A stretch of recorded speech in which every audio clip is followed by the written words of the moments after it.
Welcome to episode 210 of Gun Guy Radio. This is a podcast that shines a positive light on the firearms lifestyle. I'm your host, Jake Challand. This is your weekly dose of positive firearms talk without the politics. And this week we have two guests, JD of the AR-15 podcast. Hey, JD, what's up? Hey, Jake. Not much, man. Thanks for having me on. Thank you. And we have Ebbs of House of Guns and House of Arms. Hey, Ebbs. Hey, Jake. How's it going, man? It's going great. So, a week in review. Did you guys do anything gun-related the last week or two, JD? I increased my collection, my abnormally obscene collection of AR lowers, which I seem to have a problem with. Although, you know, they're like playing cards, man. They are, and I'm actually close to having a full deck, so I'm going to keep working on that. But how do you spell watch list? JD. Yeah, nice. I took a trip up to Oregon and was trying to make a deal happen for some firearms, but didn't fall through with all the stuff in the news. The price kind of went up through the roof, so I decided to abstain. So not much in the way of firearms this week. Abs, how about you? Well, hold on. You went all the way to Oregon on the chance of making a gun deal? No, I went all the way to Oregon with 2 fishing poles and a week off from work. Perfect. Okay. That sounds a little more sensible. Not that you need a reason, but it seems super hardcore. Like you're just holding it down for everybody around here. I've had an interesting week, 8 days or so. Specifically, though, today I got a call on my cell phone from Anniston, Alabama, and I was like, who do I know from this area? And then it dawned on me, so I answered it, and it was a woman by the name of Barbara from the Civilian Marksmanship Program telling me that my 2 Garands that I ordered back in February are ready to ship. Wow. So I've got 2 service-grade Garands that I've been waiting over 5 months for that are going to be on their way to me this week. So I'm hyper stoked about that. One's going to stay original, and then the other one I'm going to send to, I can't remember his first name. His last name is Shufflin in Ohio or maybe it's Michigan. Sorry, Michigan and Ohio listeners. I always get you guys confused, and I know that's like rabid, blood-curdling sounds to hear, but you kind of run together. But it's Shuff's Parkerizing, and he revamps Garands into these shortened, kind of a tanker, angry-looking setup. I'm going to have it converted to 308, have it converted to take box magazines, M1 mags, as opposed to the stripper clips, the top feeding setup. Last round bolt hold open, and I think the overall length of that package is like 38 inches. So way cool setup. I think of it. You've seen like the Springfield SOCOM 2s and stuff. I think of it kind of as a G.I. Joe version of that. So, and it's really a tragedy that I'm going to take like this 1944 Springfield and hack it beyond recognition. But that's what I got too. Yeah, you got people screaming in their iPhones right now. You know what? I'm doing it because I can. So they can deal with that. That should be in a museum, Ebbs. They should be being shot, man. Unless, listen, unless it's an actual Garand that stormed Guadalcanal. If it's a surplus one that's been sitting in a crate, that sucker is going to get manipulated and turned into an absolute monster that's going to get used. So Very cool. Take that. And I think the barrels. I want to say he uses Criterion barrels, blanks. They're like Garand blanks that they make. So that's like a button rifled setup, supposed to be super super accurate. So it'll go from that 26-inch barrel. I think it's down to a 18 or 20-inch barrel setup. Anyway, all that to say, it's going to be awesome. Amazon, you shop in Amazon. That's right. If you're listening right now, every time you go shop Amazon, first click through our Amazon affiliate link, firearmsradio.tv/Amazon. You can bookmark that, click through it, and every time you shop, a small portion of your sale goes to supporting pro gun shows like Gun Guy Radio. So please shop our Amazon affiliate link. And Patriot Patch Company helps make this episode possible. Have some awesome pro gun t-shirts over there at Patriot Patch, and we even have how'd you describe your t-shirt size, JD?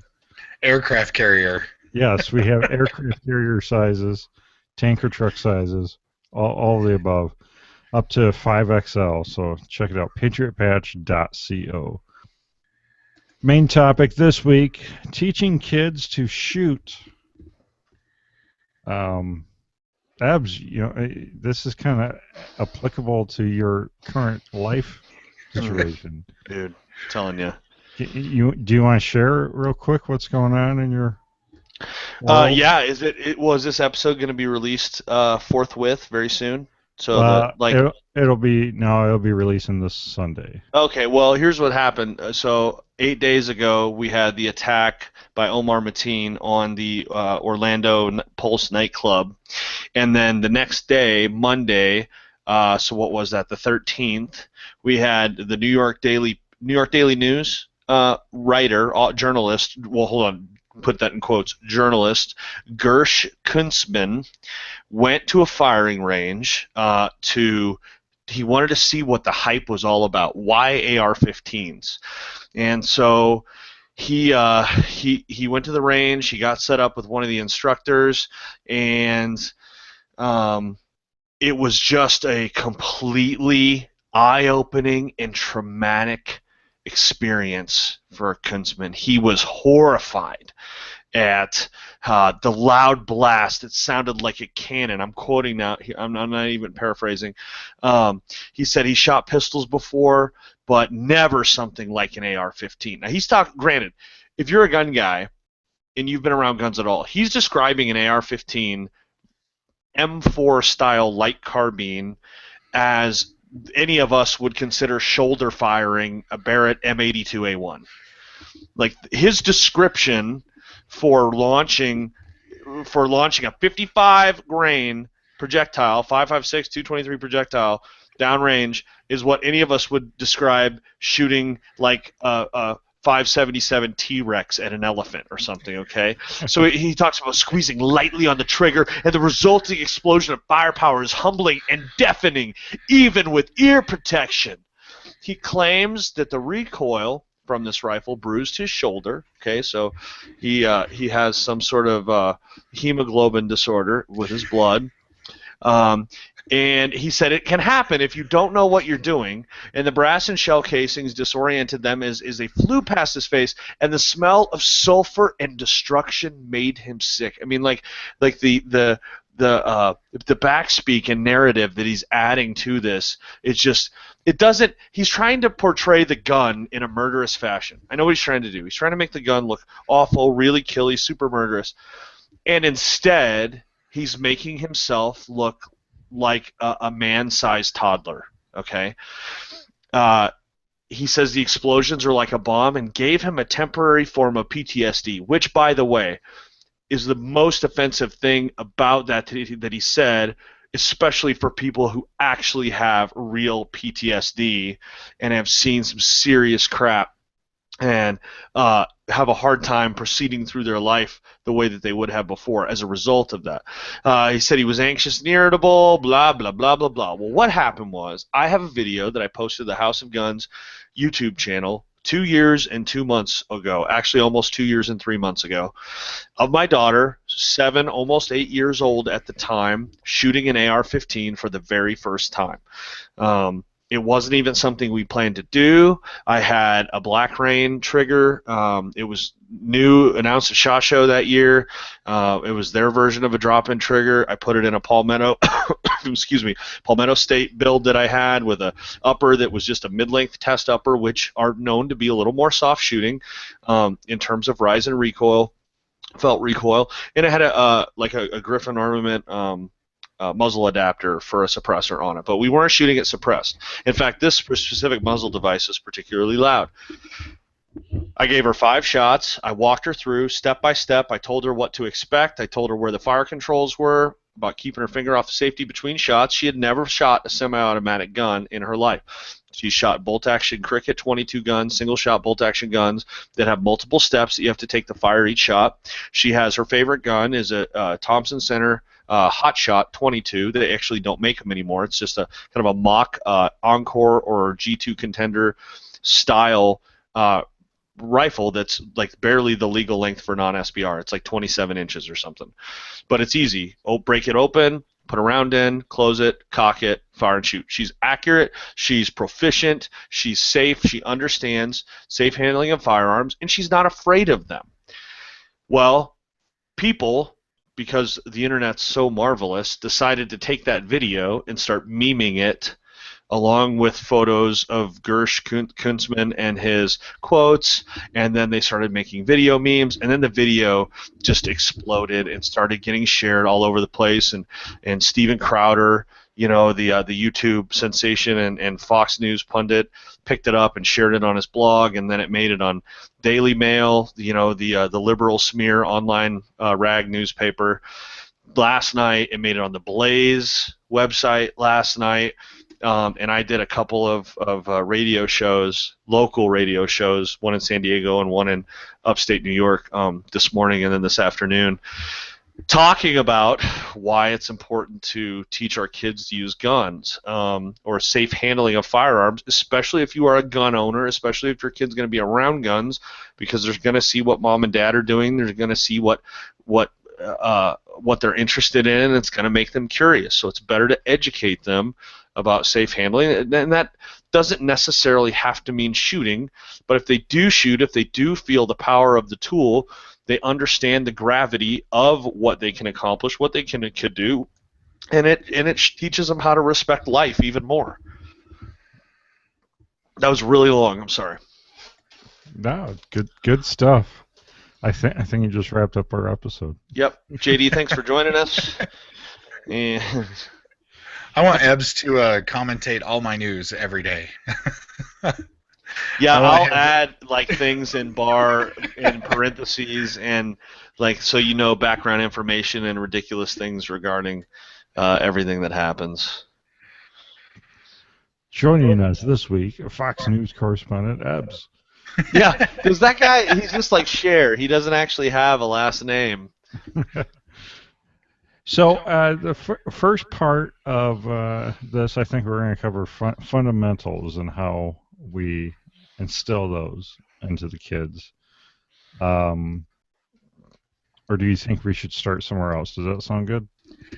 Yeah. I mean, for me, and maybe I'm jumping ahead, before the fundamentals and things, for my kids, for my 5 guys, it was just having the guns around them so they were comfortable with them. So before we got into any handling or anything, it was how to do it safely, how to clean them at the kitchen table, which went over well with my spouse. So they were out and they saw them, and over time, everybody would sit around the table and watch me clean them, and then the girls started peeling off because they're not Barbies. Although you can accessorize an AR-15 like a Barbie, but the boys would show interest and they'd hang around, and my older daughter would. So I think before I even started the fundamentals with them, they saw me tear down the rifles, tear down the pistols, so they knew a little bit about what was going on, and they weren't this big mystery. So even before I got into fundamentals with them, that's the first step I took with my kiddos. That's really good, because I'm just getting into the age range where my kids are ready to shoot, and I just I shared the story a few weeks ago about taking my oldest to shoot for the first time, and my oldest is very analytical, so I can see he's very curious, so I can see that taking it apart, cleaning it would be a good step in the right direction. I think that's awesome because, I mean, your exposure and the visibility of the firearms is different for every family and every kid. Like my oldest daughter, the one from the video, began being around firearms and being at different ranges and even private property and stuff, seeing me shoot and understanding like the noise and even the concussion that you can feel in your face from firearms when she was about 2.5 years old, and then especially this summer when she was 3, I was actually laid off that summer, so I did so much shooting, which is a great way to save money, by the way, if you're shooting all your ammo and you're out of work. But for her exposure came not so much seeing them at home or taking them apart, but being around and starting. So the instruction, like the 4 laws of firearm safety and stuff like that, started for me at the range because that happened to be where she saw them and where she was nearby. And so every kid is different. Their age, their capacity for understanding the gravity of firearms is different. You can't take a classroom full, maybe there's 24-year-olds, for instance, that you have, and say all of them are going to be at the same place in terms of respect and knowledge and maturity because they have different personalities. So, you get some like 4-year-olds that are extremely free-willed and independent spirits, and they don't want to listen to instruction, and they're stubborn. They, like my oldest daughter is, I like to think she's a free thinker, but she's compliant. She follows direction well. She respects authority. My youngest, it's 5 now, still hasn't been back to the reins since she was about 3.5 because she gets pissed off whenever you try to pull her back from something or explain. She just wants to do it herself. So she needs more years before she's even ready to think about having her finger on a trigger. Yeah, well said. I can already see that with my kids too. That my oldest was definitely ready before a couple of the other ones will be. I can already tell. What about any training aids, tools, like CERT laser pistols, anything like that? Have you guys tried anything like that? No. I've stayed away from the laser pistols or letting them use them just because I want them to be able to be drilled into them when they are holding a firearm. It's those 4 rules that you need to follow. It will destroy something. So if I give them a laser pistol, I don't want to mix it up. There will come an age where I believe my oldest, who's not that far away, will be able to use a laser pistol in training and be able to differentiate between I'm holding a real gun, I'm holding a training pistol. I still need to follow the rules. I just don't want to. I don't want to confuse them right now. I don't want to add any more than let's follow the 4 rules. Let's be respectful. Let's listen and follow that.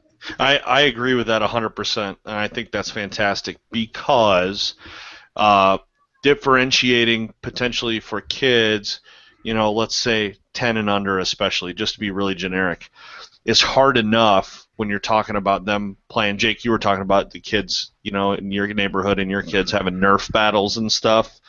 Those are different enough, hopefully, that you could tell easily and readily the difference between. Most trainers are made to look like real firearms and feel like real firearms and have the weight of real firearms in your hands. And I don't, until my children are interested in increasing their proficiency maybe on their own and with the ability to respect it and treat the trainer as an actual firearm, then I don't have any interest in implementing those to train. Like I want them to have a healthy respect that borderlines fear with the guns themselves, and so in turn would not personally use a training device, as it were, to introduce. So I want to break down for listeners a little bit more. What age do I take my kid to the range to allow them to shoot for their first time? That's a question people are always asking themselves. What's how did you answer that, JD, in your life? You know, I'd go from it as you know your kid the best. I mean, you know their personalities, you know how they're going to respond to certain situations. With me, my oldest son was the first one to shoot, and he came out at 8. And now he probably could have handled it earlier, but I'm not sure I could have. So I had to learn how to be patient. More patient with him on the firearms, and he showed me that he was able to be quizzed on the four rules. Anytime I asked him, I told him, if you want to go, I need to be able to ask you anytime, day or night, and you need to be able to tell me that. So it became a game for us, and I'd quiz him on the rules, and I'd ask him, what's number 1 or what's number 2, or if I'm shooting and I'm just shooting a target and there's nothing behind it but desert forever, am I shooting safe? And he struggled with that. Well, there's only desert behind you, but you don't have a proper backstop. That bullet's going to keep going until it goes to the ground. So for him, it was to see that he was able to quickly respond to those rules, and that when I was cleaning the guns, he wanted to take part, touch, feel, see what a trigger break felt like when we had the gun apart. He showed that interest, and also you can tell when a child or anybody handles the firearm with respect that it's due for what it can do, and I saw that in him. He has a sister that's the same age. She is not gone shooting, and I don't know if she's going to be able to soon or if it's going to have to be down the road when she's a teenager. I have a 9-year-old son that is just about walking there to get there. So I think for each kid, it's going to be up to them and their level of interest to do it. My 2 little girls, I'd take the 2 6-year-olds out and shoot. I've taken friends, young kids out to shoot that were into it and ready to go. But my 6-year-olds could care less. They'd rather me go play T than go load magazines and shoot out in the desert. So I think it's just up to each person knowing their kid and knowing when they're ready and when they want to step out there with them to teach them that responsibility of handling and firing and cleaning and loading in and out, because my son gets to load in and out everything we do to earn the right to go out there and fire. JD, what's it like cleaning your guns? It's a nightmare. Oh, I wouldn't know what that's like. But the good thing is the 10-year-old's to the point now where he doesn't realize that cleaning is actually a chore. He just tells mom or he tells his brothers what he was doing shooting, and he's able to help me clean. So he helps me cut down on half the cleaning time. I used to feel that way. Like I used to enjoy the act of taking care of my guns and stuff like that, all the way through, even if they didn't need it. They'd been cleaned a week before I got out, ran a couple hundred rounds, I'd clean it. Then I got into reviewing guns, and there were so many rounds and so much shooting. I was like, you know what, this is modern steel and smokeless powder. Like, I live in Colorado and it's so dry here. It's fine. I mean, you're in Nevada, so yeah. like you get the drier than devil dust type mentality. I don't even know what that means. That's the first time I've heard that. Well, you can use it again. I don't know how people will respond. So I think one of my goals with my kids is to teach them all to load magazines. Oh yeah, nice. That's solid. Get those strong thumbs early. We homeschooled for a while, and I took a picture of my 2 oldest loading magazines, and a friend grabbed the screenshot of it, memed it, and said homeschooling math, and they were loading a 7.62 and 5.56, so they love it. They think it's so much fun, and they get angry when they don't get to load a magazine. My thumbs. What? Great shape because of my kids. That's amazing.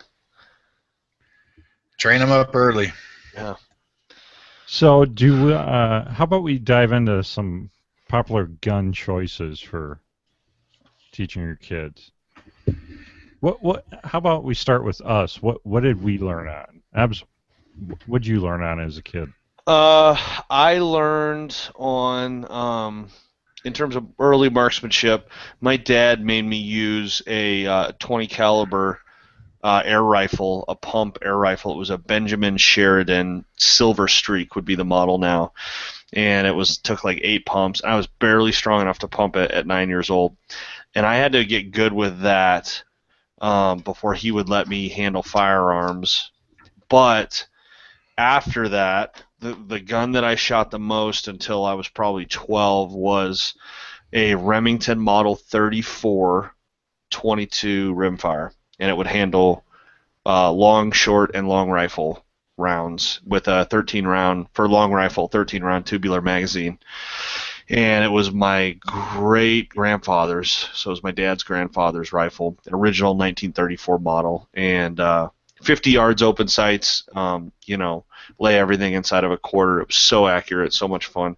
And I actually have that gun and fixed it. The follower, the carrier that would deliver the round out of the tubular mag up to the level where the bolt could insert it into the chamber had broken, and actually found a whole parts gun, 34 Model 34 on Gunbroker for like $40.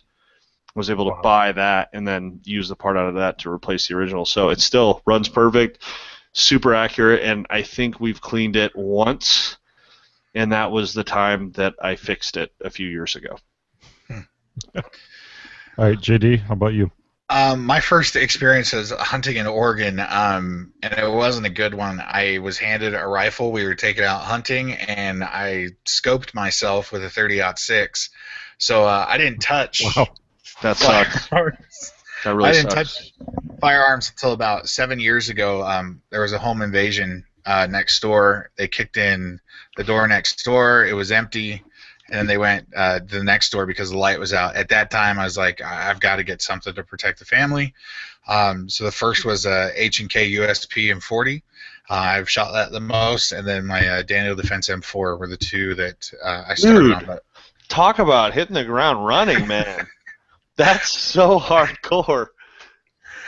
I have since learned that my kids need to go to college, and the guns aren't like those. I cherish those guns, and I've got several more HKs, but I didn't learn on a 22. I wish we could go back in time and remove the scope from my eye without all the blood, and learn on something a little bit better before jumping in to a 30-06 and just being handed a gun. That's why I'm kind of anti those videos that you see where people terrible. hand them Those are awful. a powerful gun, and then you watch them get hurt, and you know that just could ruin somebody from handling. I never had a problem with guns, but just wasn't into them until there was a necessity.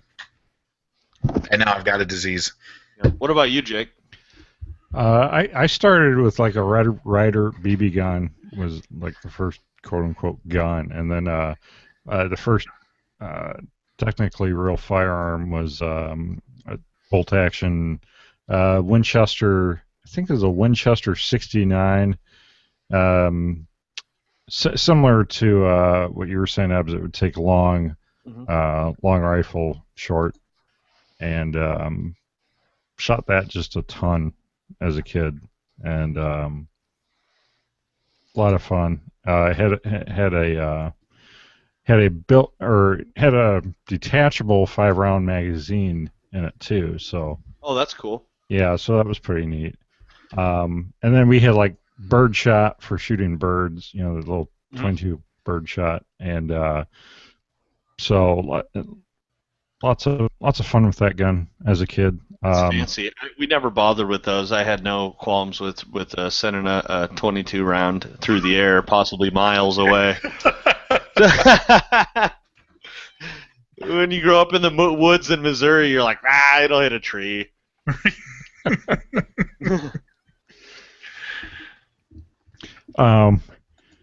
So yeah, that's what I did, and then I guess I'll get into what I've so far started my kids off with, which I shared a little bit before, is a 22 Cricket rifle, which has an action. It's a single shot, and it has an action very similar to some of the old Winchester. I think Winchester like 67 had the same action where you had to manually pull the firing pin back. And yeah, so completely manual everything, single shot, no magazine. Very, very basic, uh, very small rifle. I don't know the measurements on it, but I have to shoot it out like a pistol to actually shoot it. So no shouldering that for me. That's cool. For my kids, for Jeremy, my 10-year-old, he's 8 at the time. We took him out. A friend of mine went. I've been to some of the ranges here in Las Vegas. It's very kind of militant, I guess it would say. There's not a lot of freedom. So, and there's a lot of desert out there. So there's several areas you can get to with a 4x4. So we went out. I took everything out, and he had his choice to shoot whatever he wanted, and he picked a Winchester 1894 I have in 30-30. Kidding? I'm so jealous of that kid. So he wanted to do it, and I told him, I was like, this one's gonna kick, dude. And he said, okay, I can handle it. And so I put it against his shoulder. I controlled the rifle the whole time. I had a friend brace his shoulder. He pulled the trigger on that, and that fear, that healthy fear of guns that we talk about, instantly came into him. And he said, that was really cool, but I don't want to shoot that one again. Yep, that power will mess him up.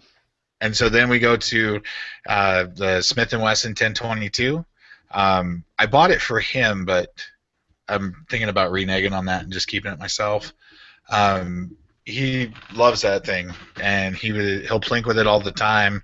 I can set him up with a box of 500 rounds when it wasn't scarce, and he's really accurate with it. He likes it. He takes care of it. He cleans it. He treats it as his own, and that's been the gun he really likes.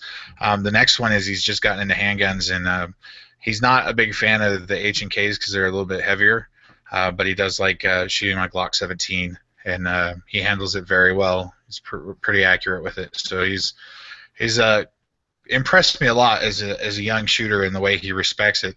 Still has some of his attitude stuff. He's about ready to lose his brain because he's going to become a teenager soon. Mm-hmm. But when it comes to guns, he's all business. So the 1022 from Smith & Wesson and the 1522 from Smith & Wesson and the Glock 17 are what he shoots the most right now. Abs?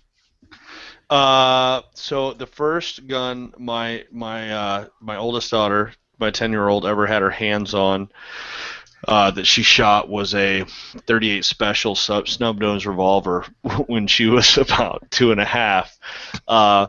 And the reason I did that, it was entirely in her hands, both hands wrapped around the grip, and then I had my hands fully wrapped around hers. And the reason I did that was because, little toddler, barely potty trained, she was starting to show a lot of interest. And I knew she had the earmuffs on, big, heavy ones, sucked over her ears, and the goggles on, or the safety specs on. And I knew if she felt that, because that's not a gentle pistol to shoot. I knew if she felt that she would immediately develop respect, and I knew it could scare her. I understood that was a possibility, but it was all I had at the time. She was showing interest. My wife at the time was with me, and she was okay with it. Like, it wasn't going to start a brawl or anything.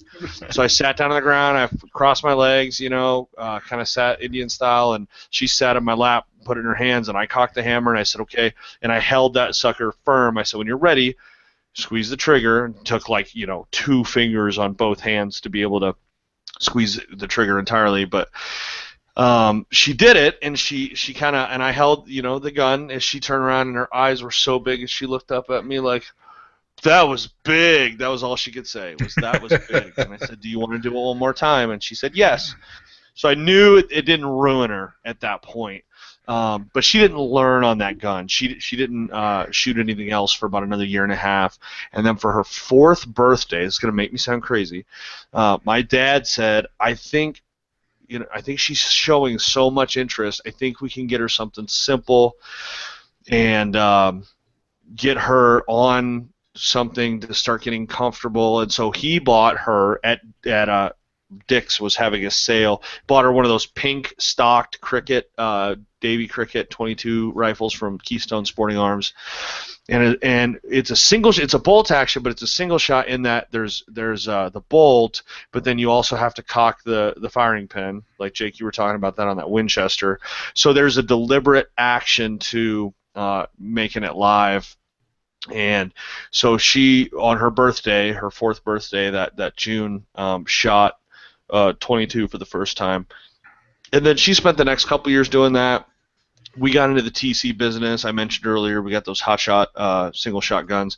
Unfortunately, Thompson Center doesn't make those anymore. Major drag because it's such an easy one to learn on. The deliberate process of breaking the barrel, putting the round in, closing it, and then cocking it. It was really, really good learner for her. Good for marksmanship. It's got a rear aperture and then a front blade. But yeah, and there are several options out there. I'm always really jealous of the kids I see learning with like a Henry, like a 22L, the lever action 22s, or the ones with the large loop. Because as a kid, I had the bolt action that was my great grandfather's, but I'd always wanted I was kind of a cowboy in my mind, as a kid, and I always thought having the lever gun would be so legit, but never got to do that, even as a kid. And then I turned 16 and started building ARs and stuff. So, but yeah, I mean, anything that helps them learn the principles of loading, how to make the gun hot, when it's dangerous, always treat it like it's dangerous, but keeping the barrel down range. Because if they're handling it, and they're, a lot of times they'll get the gun and they'll be putting it around and they'll want to turn with it. They'll want to get it to where they're comfortable and stuff. And you could take and you can direct it back, saying, no, make sure the muzzle is pointed down range. It's pointed in the direction of the target, something that's not that you're willing to destroy if it goes off, because all 4 of those firearm safety laws are intended to offset the other. If you forget one but are obeying, at least one other one, you could have a negligent discharge, and if the gun is pointed in a safe direction, then nobody's going to be hurt. That's the beauty of those 4 laws. But yeah, the guns themselves, we have more options today for kids to learn safely. And JD, I am super impressed that your 10-year-old's handling the Glock 17, because my daughter's hand, who's 10, just turned 10, her hands are too small to use that. But she just literally today, we've been talking about this whole media circus surrounding her video, and she's like, I haven't done much handgun shooting, and I'd really like to start working on that. I'm like, all right, great, here we go. We'll never have money ever. You got to keep making those videos to go viral. Yeah, no, this is attention I don't want, man. Like the emails that are coming in through YouTube Messenger and the Facebook page and comments, like people are the level of anger where people who are anti-gun are telling us that they hope we get killed by a gun is everybody who's opposed, dollars to donuts. It's like 1 out of 10 at least says that. Wow. Yeah. God bless America. Where you can say what you want on the internet without repercussion. Jake, when you took your son out to shoot, how did it go for you? What was the process like? So, very slow, very deliberate. Before we ever got started, I've been leading up to that, going over the 4 safety rules with him and everything, and then even when we got to the range, before I let him handle it, we went over the safety rules again and everything, and then I showed him the fundamentals of the gun. I think we did a few times before we went to the range, and then again before we got ready to shoot it, and I believe I started him with 22 shorts as well. So yeah, I did, because so one thing, if you guys have any tips on this, please share. But one big problem of teaching kids to shoot is it's really hard to find proper sized safety glasses and proper size hearing protection. Just really hard to find. And I bought, I have kid size hearing protection, but it sucks. It's terrible. It's still it still is either too big, too tight, something. So using a 22 short, I was able to, dump the Hearing Pro for us. Oh, Jake, good note with that. And for parents thinking of good alternatives, the 22 short, and then there's also CB caps. Mm-hmm. They fire on the primer only. So you get those, they're 22 shorts, and you can get them in longs now, where the force of the primer will propel it like 750 feet a second, which is still pretty solid, but it's actually quieter than modern air guns. So I meant to add that. That's what we used the first time we took my daughter out. And anyway, Jake, sorry about that. Go ahead. The shorts. Yeah, good. No, that's good. But yeah, took it real slow, let him work everything, but I was right there with him, right behind him, touching him. I had one hand on him the whole time, and just took it slow, and I took reactive targets out, pop cans, full of pop. Nice. Good, yeah. He'd get a nice explosion. You take out child and let him shoot at cans, and they explode like sexy good time. Yeah. But the look on his face when he popped the first can, it was pretty cool. You could tell he was into it. I'm seeing an underlying theme here. Do you guys remember? I think it was about a year and a half ago, the little girl that shot the Uzi out at the range. It's just actually about 100 miles away here, and the range officer was hit and was killed in that unfortunate accident. Yes. Do you guys remember that? I see that that caused a lot of firestorm too, about young kids handling firearms and learning how to shoot and things like that. The theme you just heard from the three of us dads is that you're out there with somebody who is hands-on, who has their hand over the gun, that is showing them the exact way to shoot, and should probably be maybe not ideal in all situations, but I'm going to say in a majority of situations, that is the person that child trusts the most on the planet, along with their mom. Or the mother shooter, whoever's doing the shooting. That's the parent. The mother shooter. Trying to be diplomatic. Sorry, that was so good. Terminology. We're okay. But they trust. Each one of our kids trust when we put our hands over there, or we brace the gun, or we hold the gun. They trust us, and that's a huge thing in having the confidence to fire. That is probably one of the most important things, second after the 4 gun safety rules, is that the instructor, the person that is teaching your child to shoot, that they have trust in them, and that those people are competent, whether dad or mom or an instructor, somebody who's competent to do that. You just heard 3 dads talk about, they love their kids more than anything on the planet. Ebbs has got his hands around his daughters, holding the gun and holding it firm. I've got my son braced. Jake's got his son going through methodical things and very slow to work through it. That's what we do when we teach our kids how to shoot. It's not a fly-by-night thing that, unfortunately, every news article seems to be like that right now, that we just let our kids loose with the shoulder thing that goes up on an AR or something like that. It's not like that at all. It's very methodical and very caring, and a very trusting environment for a father or a mother and their child to go out shooting. Yeah, we're not like Russians where you put a child, an AK, and a bear in a jail cell all at the same time and tell the kid if he wants to survive, you become man and you tame bear or die. Use AK to advantage. My daughter would need the AK, and she'd walk out with a fur pelt. Seriously, but 7.62 though. Honestly, there are no. That was seriously great dissertation, JD, because we think people immediately think you're training kids to shoot. They immediately think you're handing a kid a full-size AR-15 or something like a scope 30-06.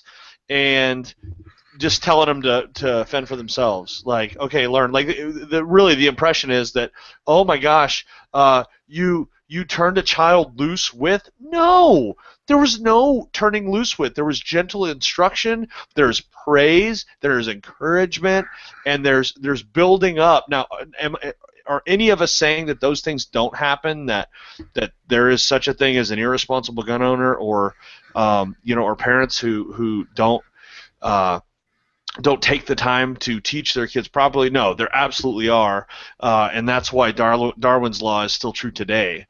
But honestly, I feel like as a firearm owner, as a shooter, as someone who has taken my family's responsibility to defense to the next level, as I share that with my kids, as an enthusiast and an owner myself, it is completely profoundly important that I take the time to explain to them the power, the familiarity, even if they decide they don't like to shoot, that they have a respect and understand it can be safe around. If I have an absent-minded moment and am loading the safe up after a range trip, and one of the guns stays in its case and it's out, and she happens to crack it open to see if it's empty and one of the rifles is laying there, she comes and gets me because she knows if I see a firearm unattended, I go get Dad. I go get the closest adult that knows what's going on and knows what they're doing, because it's creating knowledge which prevents accidents, which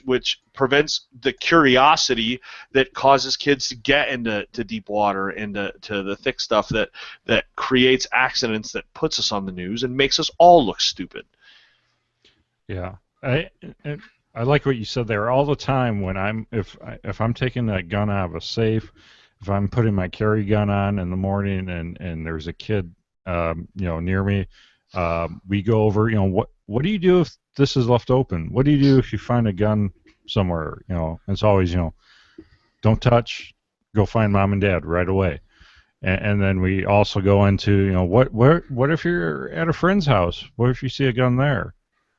So you go through all the scenarios that could potentially pop up and make sure that they know, the right solutions and the right answers. So another thing I think you also said, Ebbs, was make it fun, make it enjoyable when you're taking the kids out to the range. Don't make it miserable. Don't be like super, this might be hard for, depending on your parenting style, personality style, that might be a little bit hard, but you got to make sure that it's an overall fun experience for the kid. Otherwise, they're not going to want to do it again. Yeah, bro, I think you were the one that you said that, taking full pop cans out. I just made a joke of it as a Russian. that was all you. You could take credit for that. But and JD, you shared your scope eye story, and that turned you off for years, right? Yeah, it's something that I was like, I don't have anything against them, but man, the last time I picked up one of those things, it kicked my butt. So, that kept me from shooting. To think of what my collection would be like if that moment didn't happen, to now, I'm kicking myself, because I'd had a lot of opportunities to do different things. But when I take my kids out, I want them to have fun, whether it's we've done balloons filled with whipped cream or something like that explode, and it will pick up the balloon and the animal will eat the whipped cream. Produce is also fun. Man, kids shooting watermelons and tomatoes and stuff, they get a kick out of that. We also do what was that? And it's like a tourist. And it's like a tourist judge commercial. Yeah, get that watermelon, light it up. We shot one once with a Desert Eagle, but Where were you going with that? Yeah. Where did that end? We shot one with the Desert Eagle, and that was the first and last time I shot the Desert Eagle, and then I sold it. So it's not always a fun experience for the person behind the trigger. But unless it's a 50 AE, it's a terrible pistol. So they enjoy going out there and shooting those different things. Also, it never hurts to buy your kids Buffalo Wild Wings on the way back in to talk about everything they did, or sit down and have lunch and just make it one-on-one time for them. It just helps build that memory of what you're doing with your kid and teaching them something important, but also that they get to spend time with you as their parent. Yeah, making it fun. What are some other fun targets you can use with kids? Star Targets makes actually all USA Chemical Supply, Star, the binary type targets. They make rimfire targets now too, and they're like little discs that you can put up on, like if you have a target board or something like that, where you can actually stick them to it.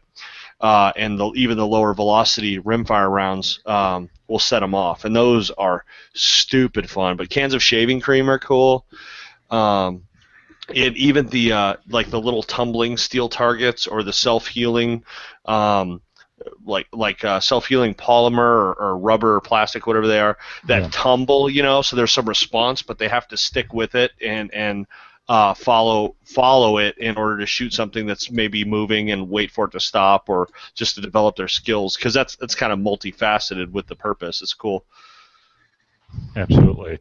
And balloons blown. You said you filled the balloons with whipped cream? Yeah. Yeah, I never thought of that. Just put it over, and man, they love it when it pops. Boys especially. My son, since we have 3 girls in the house, so we're overrun. He loves when I sneak out one of their Barbies, because they have like 50 of them, and we're able to shoot the Barbie. It's like getting that aggression out, helping him deal with his feelings. So that works too every once in a while. Just don't make sure. Oh, it's so good, man. I love the reality of your statements. It's just so much fun. Such a great idea. You could just go to like Goodwill and load up on stuffed animals and take there them. There you go. Good stuff. Yeah. So let's cover real quick range choices, like the and JD, you mentioned that there's not a lot of friendly ranges, indoor ranges near you, but you can go into the great outdoors, and that's kind of the way I lean too, taking them somewhere outside versus inside. Yeah, the desert here is friendly, like 9 months out of the year. Sometimes it's just extremely hot and you'll melt. But indoor ranges, I can't imagine putting my son in there with the concussion of what happens just a couple lanes over, and how I feel it. I know it would throw him off at this age. So we just go out and we find some backstops. Nevada Shooters is a great community that has identified several places that we're able to go out and find areas where we can safely shoot that are away from some of the places that tourists go to, or people who are just up to no good. So it takes a little to get out there, but man, you're out there with God's creation and your kid, and you're out there shooting and you're having fun. It makes for a really good afternoon, and at the range it always feels rushed, and it doesn't feel like you have the chance to impart the wisdom as much as you would if you're able to stop down whenever you want and resume fire whenever you want. Totally, yeah, and we have the privilege of shooting at a private farm with a range, so that's yeah. If you understand, everybody doesn't have the freedom to be able to do that, and if you don't, take extra precautions. If we're talking about indoor ranges or the concussive force for things like that, double up on your protection. Put earplugs in, and then put muffs over the top of it.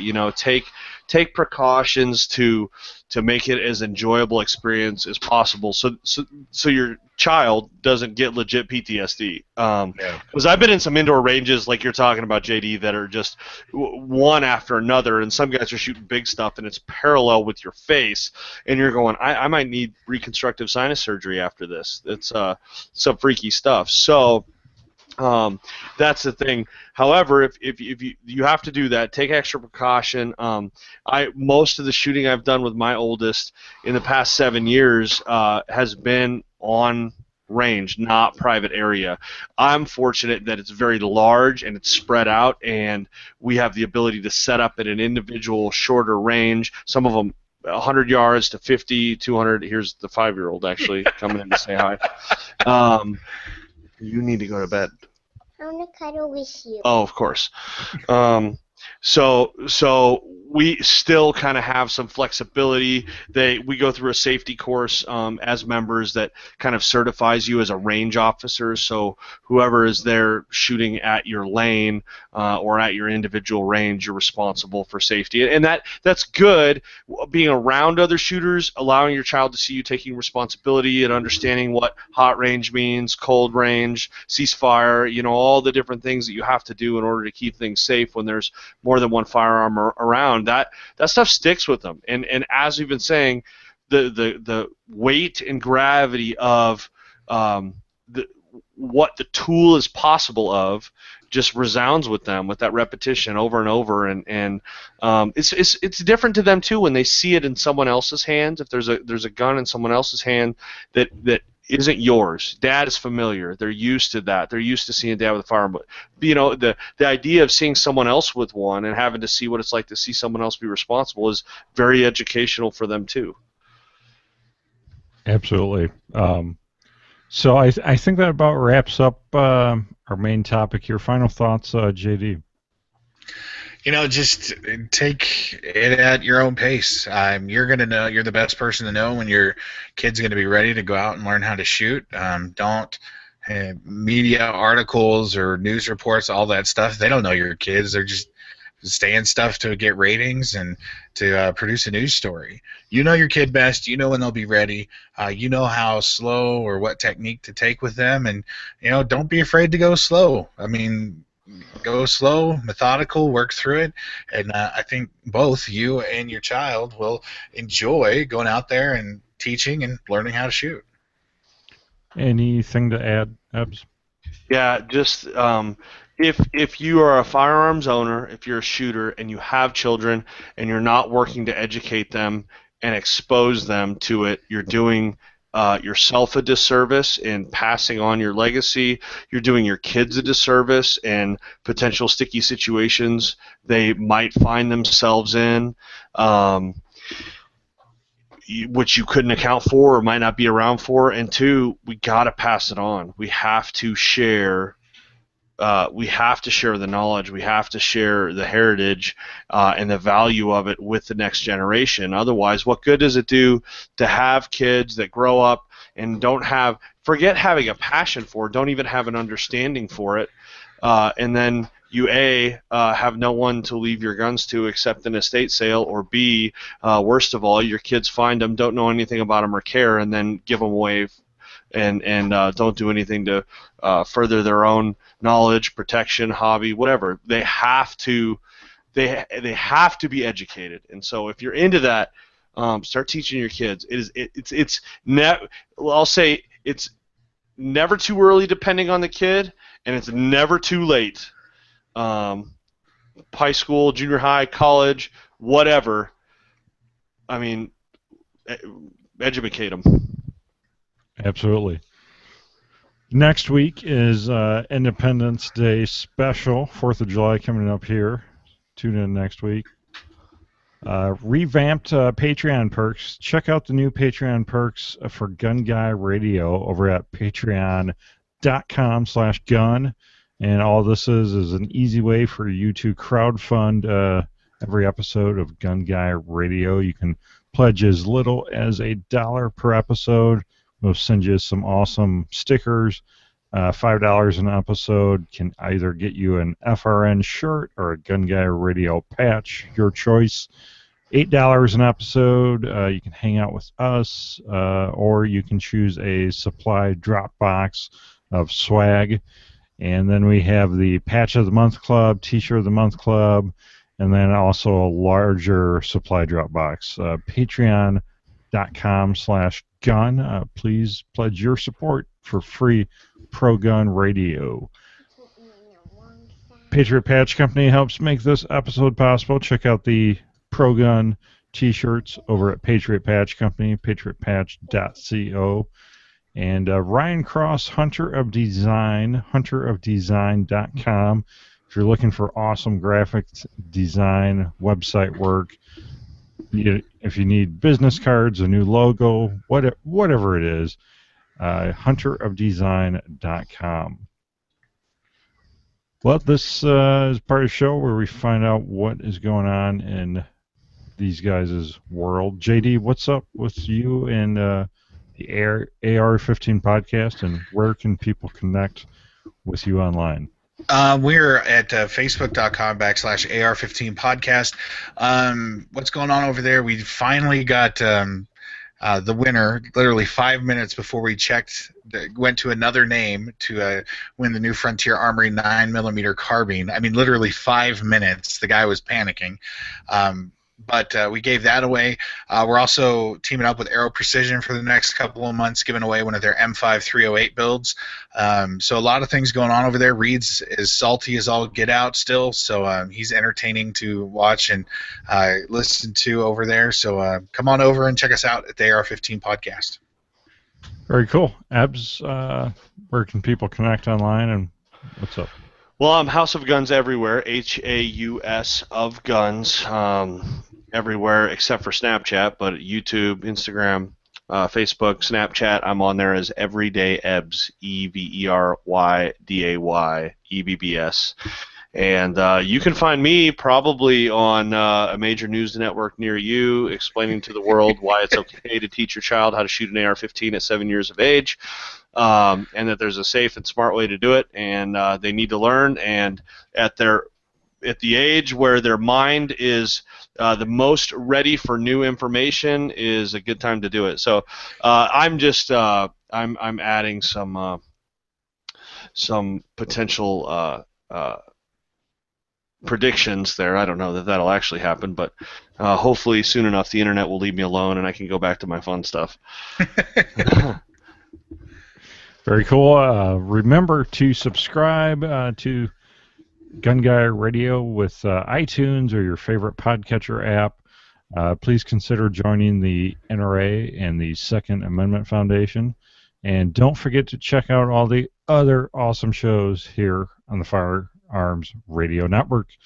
And also shop with that Amazon affiliate link, bookmark firearmsradio.tv/Amazon. Well, thank you, JD. Thanks for having me, Jake.